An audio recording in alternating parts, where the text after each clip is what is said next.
Good day, student. Our topic is noble gases. Noble gases introduction. Noble gases are placed in the zero group or group 8A और called rare gases है कि इनको rare gases कहते हैं और इनको zero group भी कहते हैं. ज़ीरो अगर मैं ऐसे लिखूं तो वो ज़्यादा अच्छा है, या इसको हम 8A ग्रुप भी कहते हैं, 8A ग्रुप भी कहते हैं, और इनको हम रेयर गैसेस भी कहते हैं. लिहाजा नोबल गैसेस को रेयर गैसेस कहते हैं, एलिमेंट ऑफ ज़ीरो ग्रुप भी कहते हैं, या हम 8A ग्रुप भी कहते हैं.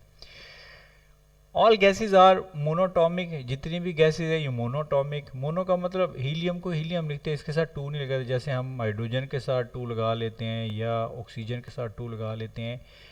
जितने भी नोबल गैसेस हैं उनके साथ हम टू का लफ्ज़ यूज़ नहीं कर सकते, ये मोनोटॉमिक है.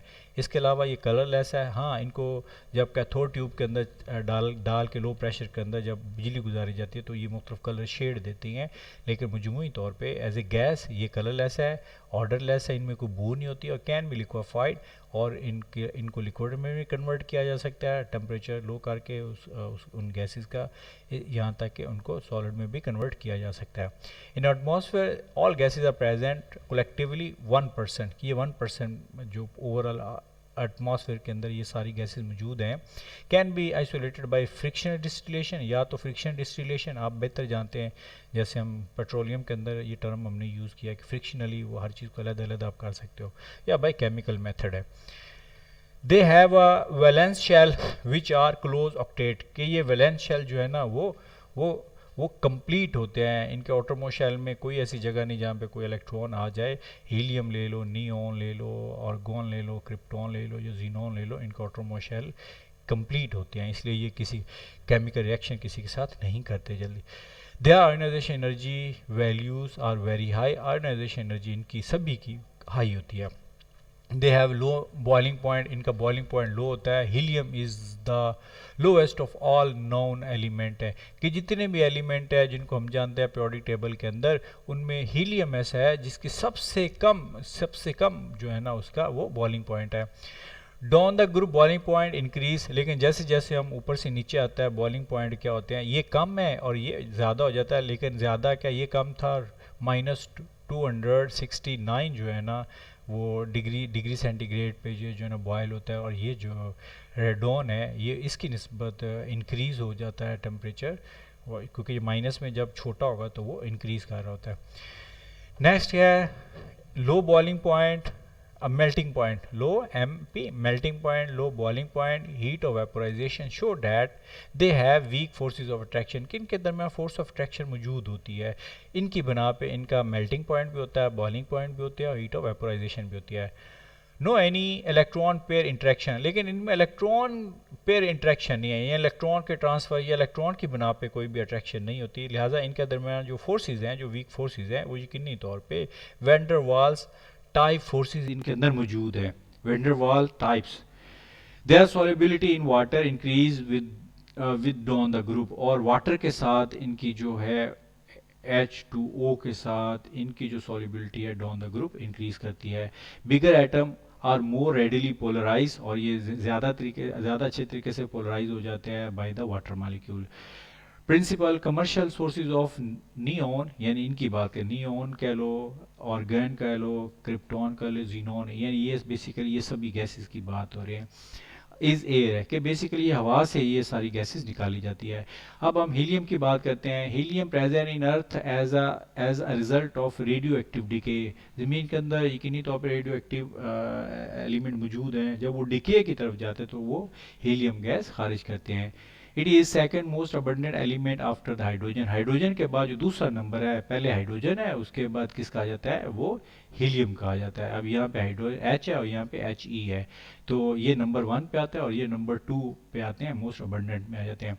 ऑर्गन की बात करें, ऑर्गन का कलर ये है, जब इसको कैथोड ट्यूब के अंदर जब बिजली गुजारी जाती है तो ये कलर छोड़ते हैं. It is colourless. मजमूई तौर पे ये गैस कलरलेस है, लेकिन इसको कैथोड ट्यूब के अंदर डाला जाए लो प्रेशर पे तो ये कलर छोड़ता है. कलरलेस है, ऑर्डरलेस है, एंड इज़ वेरी इनर्ट, और बड़ी इनर्ट गैस है. It is obtain bye a by product, ये एज ए बाय प्रोडक्ट हासिल की जाती है during the liquefaction of air. जब हवा की आमतौर पे लिक्विफिकेशन की जा रही है, यानी हवा को जब लिक्विड में चेंज किया जाता है, तो ये जो ऑर्गन है ये एज ए बाय प्रोडक्ट हासिल की जाती है। बाय प्रोडक्ट क्या होता है, मैं आपको इसकी मिसाल दे देता हूँ। जैसे आप घर में भैंस रखते हैं तो वो दूध के लिए रखते हैं, लेकिन उस भैंस से एक और चीज़ हम हासिल करते हैं, वो उसका गोबर है जिसको खुश्क करके उसको एज ए फ्यूल यूज़ किया जाता है। लेकिन भैंस जो है ना वो गोबर के लिए नहीं रखी जाती, वो दूध के लिए रखी जाती है, तो गोबर उसका बाय प्रोडक्ट है। इसी तरह जो ऑर्गन है वो बाय प्रोडक्ट है किसका, जब हम लिक्विड की एयर की लिक्विफिकेशन कर रहे होते हैं। तो उम्मीद है कि इस कॉन्सेप्ट को आप समझ गए होंगे। नियॉन की बात करें, नियॉन जैसे ये शो होता है, ये नियॉन साइन होते हैं शहरों के अंदर, शॉप्स के अंदर। पहले वक्त में 80s के अंदर तो बड़ा ज़्यादा इसका यूज़ था। ये कम एनर्जी पे बहुत ज़्यादा रोशनी देते हैं, और इनके अंदर फ्लेक्सिबिलिटी है ट्यूब्स के अंदर कि वो मुख्तलिफ शेप और करैक्टर में कन्वर्ट हो जाती है, और वो एडवर्टाइज के तौर पर यूज़ किया जाता है। माजी के अंदर जो एडवांसमेंट थी किसी कंट्री की, वो नियॉन साइन से रिजेम्बलेंस उसकी दी जाती थी। It is one over 65,000 part of the atmosphere, कि ये एटमॉस्फेयर के अंदर ए का तकरीबन 65,000वां हिस्सा होता है। It is isolated during the liquefaction of air, और ये भी एयर की लिक्विफिकेशन से ही उसको सेपरेट किया जाता है। इट ग्लो रेडिश, और ये रेडिश ग्लो करती है, and light is most intense at ordinary voltage and current, और ये कम बिजली पे जो है ना बड़ी ज़्यादा इंटेंस लाइट पैदा करती है, इसलिए दूर से ये नज़र आता है। Liquid neons has over 40 times more refrigeration capacity, ये रेफ्रिजरेशन कैपेसिटी ठंडा होने की कैपेसिटी ज़्यादा है किसकी निस्बत, लिक्विड हीलियम की निस्बत है। अब ये हमारा टॉपिक नहीं है इसलिए फिर इस मैं डिस्कस नहीं करूँगा। क्रिप्टॉन की बात करें, क्रिप्टॉन जब कैथोड ट्यूब के अंदर लो प्रेशर पर रखी जाती है, जब बिजली गुजारी जाती है, ये इस तरह कलर देती है। Traces of krypton is present in air sorry, तो क्रिप्टॉन के एयर के अंदर थोड़ी मिकदार मौजूद है ट्रेसिस की शक्ल में। इट इज ऑर्डरलेस, ये भी कलरलेस गैस है, ऑर्डरलेस गैस है, एंड फेयरली एक्सपेंसिव, और कुछ महंगी भी गैस है। It give brilliant green and orange spectral line, ये ग्रीन और ऑरेंज स्पेक्ट्रम लाइन देती है जब इसका लाइन स्पेक्ट्रम निकाला जाता है, स्पेक्ट्रल लाइंस। आगे क्या है, krypton difluoride, krypton difluoride can be prepared by various method, और मुख्तलिफ वेरियस इसको प्रिपेयर किया जा सकता है। उसके बाद जिनोन है, जिनोन को जब कैथोड ट्यूब के अंदर लो प्रेशर पर रखा जाता है और बिजली गुजारी जाती है तो ये कलर छोड़ती है, उसकी जो कलर है ग्लिटर है वो इस शेप का होता है। It present in atmosphere to a very small extent, थोड़ी मिकदार में मौजूद है, ये 0.08 ppm हद तक मौजूद है। It is obtain bye a by product, ये भी एज ए बाय प्रोडक्ट लिया जाता है किसकी, frictional liquefaction of air, air की लिक्विफिकेशन के दौरान ये बाय प्रोडक्ट के तौर पे जिनोन हासिल होती है। It is available commercially in a cylinder at high pressure, लेकिन हाई प्रेशर के अंदर जो है ना सिलेंडर के अंदर डाली जाती है, इसके सिलेंडर काफ़ी मजबूत होते हैं। It react with fluorine but not with water, ये जिनोन फ्लोरीन से तो रिएक्ट करती है लेकिन वाटर से रिएक्ट नहीं करती। It is slightly soluble in water, लेकिन पानी में थोड़ा सा हल हो जाती है। किस हद तक, अगर तकरीबन जो वाटर है वो 110 ml हो पर लीटर के अतबार से, इतने ml जो है ना लीटर के अंदर हल हो जाती है किस टेम्परेचर पे, 20 डिग्री सेंटीग्रेड पे। ये जिनोन की बात की जा रही है।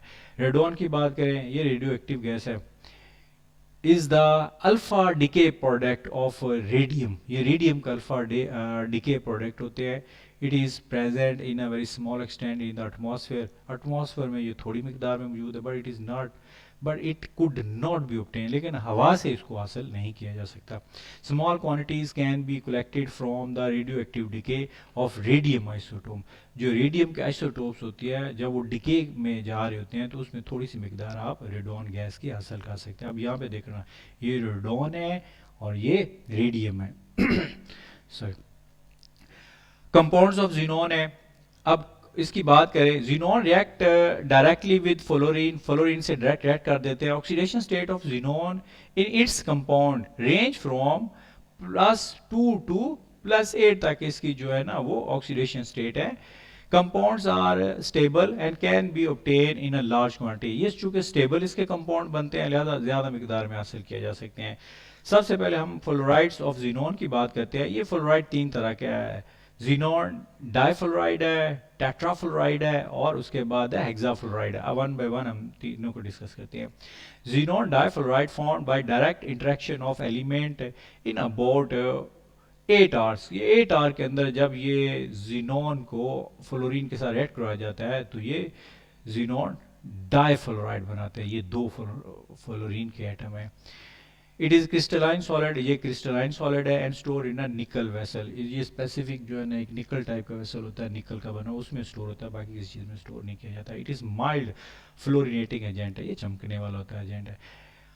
सेकेंड टाइप क्या है, जीनोन टेट्रा, चार है ना, तो tetrafluoride is prepared by heating a mixture of xenon and fluorine है।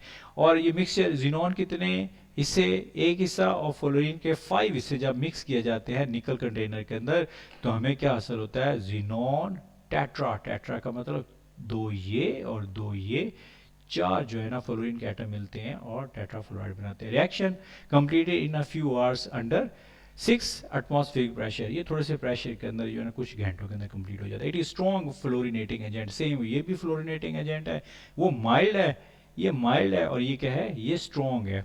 नेक्स्ट है xenon hexafluoride is prepared in a stainless vessel at 300 degree centigrade है अंडर 50 एटमॉस्फेरिक प्रेशर, कि 50 एटमॉस्फेरिक प्रेशर हो, 300 डिग्री सेंटीग्रेड हो और स्टेनलेस कंटेनर के अंदर जब उसको रेड कराया जाता है तो हमें क्या मिलता है, जीनोन हेक्साफ्लोराइड मिलता है।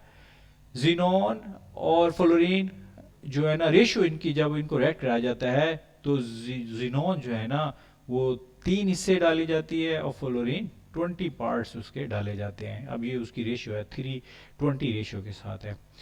इट इज क्रिस्टलाइन सॉलिड और ये क्रिस्टलाइन सॉलिड होता है। तो जीनोन जब फ्लोरीन से मिलेगी तो डाई बनाया उसने, डाइफ्लोराइड, जीनोन डाइफ्लोराइड बनाया। इसी तरह जीनोन डाइफ्लोराइड को जब फ्लोरीन से रिएक्ट कराएंगे तो वो टेट्रा बनाएगा। ये तकरीबन 8 आवर के अंदर रिएक्शन होता है, 8 है, और ये फ्यू आवर्स के अंदर इसको रिएक्ट के अंदर ये रिएक्शन कंप्लीट हो जाता है। ये मैं HR का लिखता हूँ। इसी तरह जीनोन टेट्राफ्लोराइड जब फ्लोरीन से मिलता है, अब यहाँ पे टेम्परेचर कितना है, 300 डिग्री सेंटीग्रेड और 50 एटमॉस्फेरिक प्रेशर के अंदर, और साथ जो है ना आपने स्टेनलेस कंटेनर के अंदर जब इसको रेड कराते हैं तो हमें हेक्साफ्लोराइड मिलता है, जीनोन हेक्साफ्लोराइड मिलता है। केमिकल रिएक्शन की बात करें, fluorides of xenon can be reduce with hydrogen at 400 degree centigrade है and give xenon and hydrofluoric acid है, कि जब भी हमने जीनोन डाइफ्लोराइड के साथ हाइड्रोजन से रेड करवाया तो हमें क्या मिला, जीनोन फ्री हालत में मिली, साथ हमें हाइड्रोफ्लोरिक एसिड मिला। ये एसिड हाइड्रोफ्लोरिक एसिड है। और तीनों और जब आपने टेट्रा के साथ हाइड्रोजन को रेड करवाया, यहाँ पे हाइड्रोजन एक था एटम है, यहाँ पे दो है, तो सेम जो अब इसी तरह हमने जब हेक्सा के साथ जीनोन हेक्सा से हाइड्रोजन को मिलाया तो अब यहाँ पे कॉमनलिटी देख लेना, ये हाइड्रोजन 1 है, ये हाइड्रोजन 2 है, ये हाइड्रोजन 3 है, ये जीनोन डाइफ्लोराइड है, ये टेट्रा है और ये हेक्सा है। तो जो रिएक्ट प्रोडक्ट के तौर पे तीनों सूरतों में हमें जीनोन मिल रही है और साथ हाइड्रोफ्लोरिक एसिड मिल रहा है। लेकिन यहाँ पे जो मोल है, यहाँ पे 2 हैं, यहाँ पे कितने हैं, यहाँ पे 4 है और यहाँ पे क्या है, 6 हैं। एक थोड़ा सा कंसंट्रेट करें तो आपको ये याद हो जाएगा। Xenon tetrafluoride is use to prepare metal fluoride. ये मेटल फ्लोराइड इस तरह का बनाने में इस्तेमाल, जैसे मर्क्यूरिक फ्लोराइड हमने बनाया तो ये मेटल फ्लोराइड बनाने में काम आता है। xenon tetrafluoride with ammonium reaction with explosion, लेकिन जब xenon tetrafluoride अमोनियम से रिएक्ट करता है तो उसमें धमाका होता है। यहाँ पे आके xenon tetrafluoride अमोनियम से मिला तो xenon बना, साथ हाइड्रोफ्लोरिक एसिड बना, साथ नाइट्रोजन बनी, तो जहाँ नाइट्रोजन आए वहाँ पे धमाका तो है ना।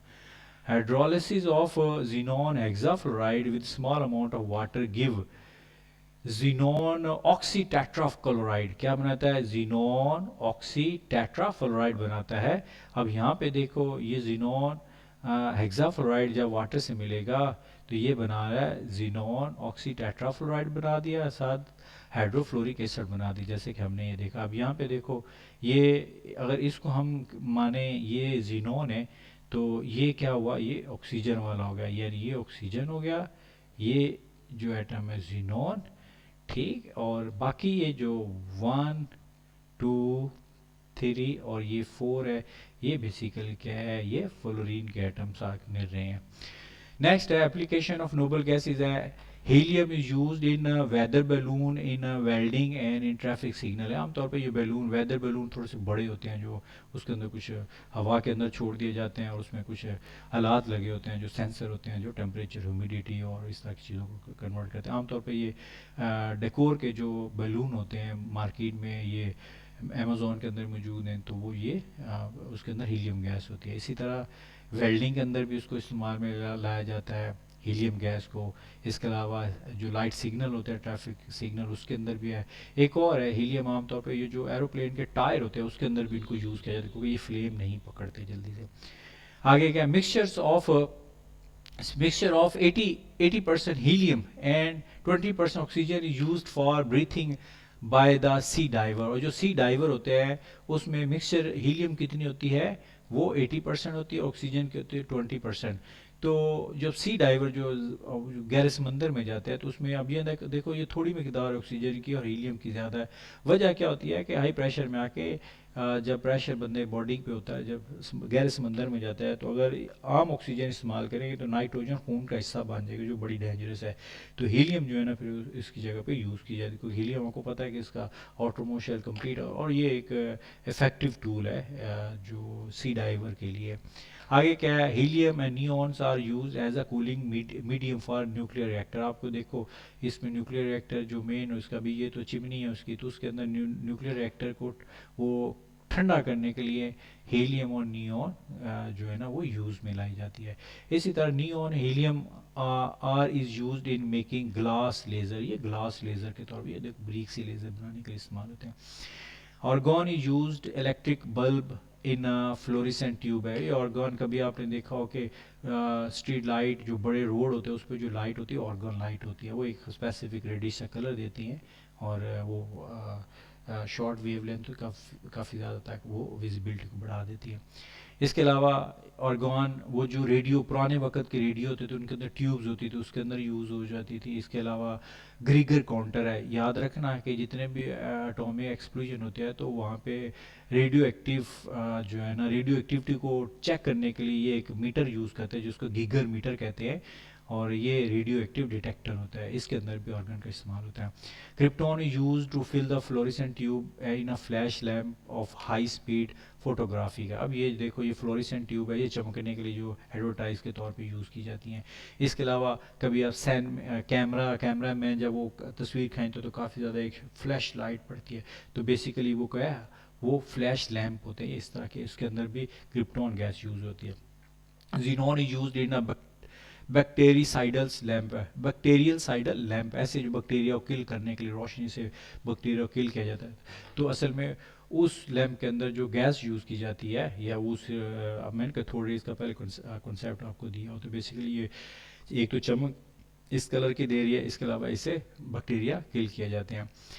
Radon being radio active is use in radiotherapy of cancer. Cancer की रेडियोथेरापी, यहाँ पे वो पेशेंट लिटा के, आपको देखा हो कभी मशीन बॉडी से ऐसे घूम रही होती है, तो बेसिकली वो रेडियोथेरापी करती है, कैंसर के मरीजों का इलाज की जाती है। इसके अलावा क्या है, फॉर अर्थ क्विक प्रिडिक्शन है। और याद रखना कि ज़ेर ज़मीन जो है ना जब हलचल होती है तो सबसे पहले जो ज़मीन के क्रैक्स है वहाँ से जो है ना रेडोन गैस खारिज होती है, उससे आप गैस कर सकते हैं या साइंटिस्ट गैस कर लेते हैं कि यहाँ पे अर्थक्वेक आने वाला है, और ऊपर मीटर अगर रखे हो तो पता चल जाता है। ये थोड़ा सा सेंसिटिव है लेकिन बहरहाल पता चल जाता है। इसके अलावा अर्थक्वेक के बारे में कोई प्रेडिक्ट नहीं कर सकता है, माँ स्वयं रेडोन गैस के खराज से अगर आपके सेंसर लगाए हो तो पता चल जाता है कि यहाँ पे अर्थक्वेक आने वाला है।